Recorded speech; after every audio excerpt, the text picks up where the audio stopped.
And so thank you so much for your time with this and your interest, and we hope to see you again soon to talk more about it. Thank you very much.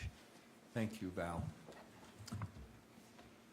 Lisa, does that conclude? That does. Okay. Thank you. Then let me say again, thank you, all of you, for being here. When I say all of you, all of the board members, your architect, construction folks, and for your presentation.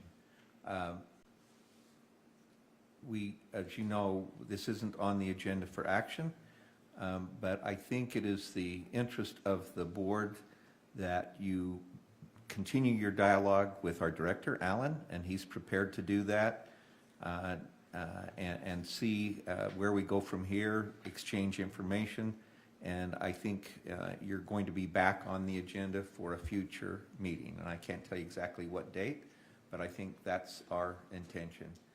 So thank you again for being here and for your presentation. Thank you. Moving on to the next item on the agenda. Okay, we're going to hold item 6 on the agenda. We're going, in the interest of time, we're going to come back to that for another meeting, not in this meeting today. So we'll move on to item number 7, which is to review state housing policy as it applies to the point. My friend Steve Waldrop, are you here? Former Representative Waldrop, a man who I enjoyed serving with in the House and think a great deal of. As background, Steve will discuss housing issues and strategy in Utah and as it relates to the point. We all know that Utah has a housing challenge, and the state is working on many fronts to help address that issue. As a state entity working to advance state interests, the Land Authority wants to understand and be aligned with policy. Steve is at the forefront of the state housing effort, the Governor's Senior Advisor on Housing Strategy and Innovation. We welcome you, Steve, to this meeting and hope that you can provide additional information and maybe answer some questions the board may have. So with that, we'll turn the time to you. Thank you very much for the opportunity to be here and to see so many people who are able to do good things. And as I want to call you Representative Snow, I'll just call you my mentor. Former Representative Snow, I followed him judiciously in my first years in the legislature, and it was one of the great privileges of my life to be able to work with you. Thank you.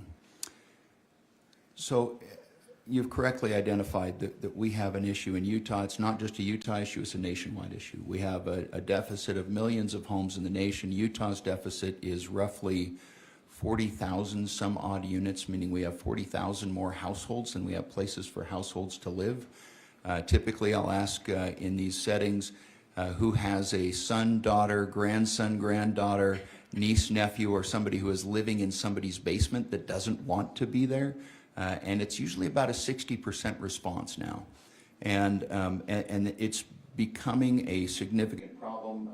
Roughly 90% of our state who are not homeowners can't become homeowners right now. Just don't have the financial capability because the markets are kind of misaligned to what we have a need for.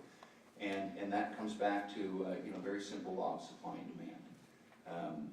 We have a low supply. In 2021, Utah, we